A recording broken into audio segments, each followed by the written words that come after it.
नमस्कार मंडळी. आजच्या व्हिडिओमध्ये आपण एकदम सिंपल असा सहज शक्य होणारा कुणालाही नेसता येणारा असा जुगाडू सहावारी साडीचा ब्राह्मणी काष्टा पाहणार आहोत. व्हिडिओ शेवटपर्यंत नक्की बघा आणि चला व्हिडिओला सुरुवात करूयात.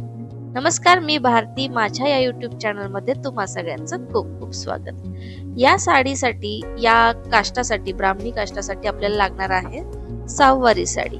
पण ही सहावारी साडी पूर्णपणे असली पाहिजे. त्याच्या प्लीट्स जर का कमी पडत असतील, तुम्हाला जर का ती आखूड येत असेल, तर तुम्ही एखादा ब्लाउज पीस याला जोडू शकता.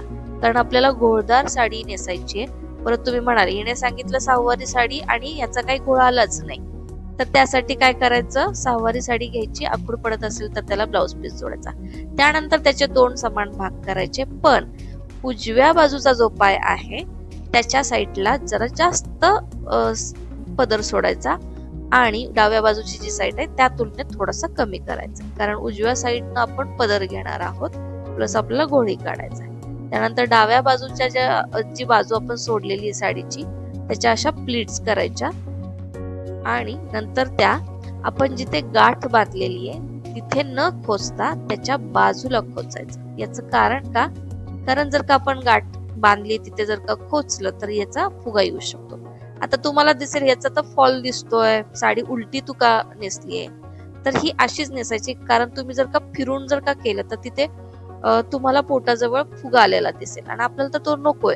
त्याच्यामुळे ही साडी जशी आपण जशा त्याच्या प्लीट्स पडल्या तशीच ती खोचून द्यायची. त्यानंतर साडीचं एकदम शेवटचं जे टोक आहे किनारीचं, त्याचं बोटात पकडायचं आणि दोन पायाच्या मधून आणि साडीची जी पाठीमागची बाजू आहे त्याच्या बाहेरून अशी खेचून घ्यायची आणि नंतर अंदाजे आपल्या पायात काष्टा अडकत तर नाहीये ना हे पाहून अशा अंदाजाने तो काष्टा त्या उंचीचा घेऊन खोचून द्यायचा.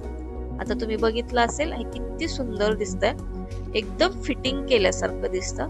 आता हा आपण जे आतमध्ये लेगिन्स घातलेली आता ती हाईड करायची आपल्याला. त्यासाठी काय करायचं, जो बाहेर आलेली किनार आहे ती घोळदार किनारीच्या आतमध्ये खोचून द्यायची. त्यानंतर आता राहिलेला जो भाग आहे तर तो आपल्याला काष्ट्यासाठी वापरायचा पुढच्या घोळासाठी. पण त्या अगोदर आपल्याला पदर सेट करून घ्यायचा. ब्राह्मणी काष्टीचा जो पदर असतो तर तो फार जास्त नसतो, अगदी टाचेपर्यंत नसतो, तो एकदम आखूड अगदी कमरेपर्यंतच असतो. त्याच्यामुळे त्या अंदाजानेच ब्राह्मणी काष्टाचा पदर काढायचा, जेणेकरून आपल्याला पुढचा घोळही व्यवस्थित घेता येईल. आता तुम्हाला व्हिडिओत दाखवल्याप्रमाणे अगदी एवढ्याच उंचीचा पदर घ्यायचा. कारण काय होतं की साडी एक तर पुढे कमी पडत नाही आणि दुसरी म्हणजे ब्राह्मणी काष्टी जेव्हा जर तुम्ही पाहिला तर त्याला एवढाच पदर असतो, कारण तो एक स्लोप मध्ये असतो. आता याच्यात मी जास्त पिनांचा, सेफ्टी पिनांचा जास्त वापर केलेला नाही. तुमच्या लक्षात आलं असेल मी सेफ्टी पिन फार वापरलीच नाही. आता काय करायचं, आपण पदर सेट केला, एक छोटीशी सेफ्टी पिन लावून टाका तुमच्या ह्याच्या अंदाज चुकू नये याच्यासाठी.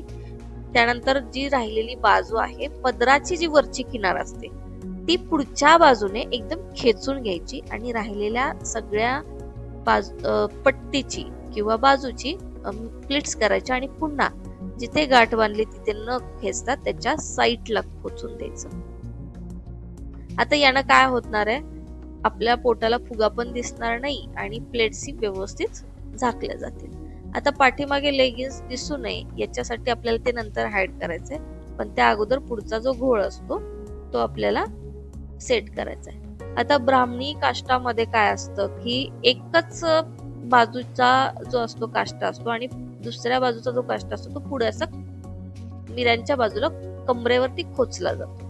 तर त्यासाठी काय करायचं, एकदम ताणून असा पाठीमागचा जो भाग आहे तो खेचून घ्यायचा आणि त्याला परत प्लेट्स पाडून तो असा कमरेवरती खोचून द्यायचा. तुमच्या लक्षात आलं असेल, पहा कसा घोळ आलेला आहे. आता ही जी लेगिन्स दिसते ती हाईड करण्यासाठी ही पट्टी आतल्या घोळामध्ये सरकून द्यायची, जेणेकरून ते हाईड होईल. तुम्ही इथे पिना सुद्धा लावू शकता, मी पिन लावलेली नाहीये.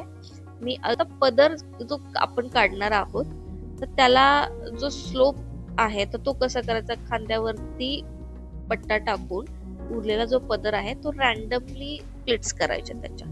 पूर्ण असं आपण नऊवारीला बघतो तशा करायच्या नाहीयेत, एकदम रॅन्डम प्लेट्स पाडायच्या जेणेकरून तो जो स्लोप तयार होईल. त्यानंतर दुसरा जो पन्ना आहे पदराचा तो असा खांद्यावरती घ्यायचा. चला, झाला आपला ब्राह्मणी काष्टा तयार.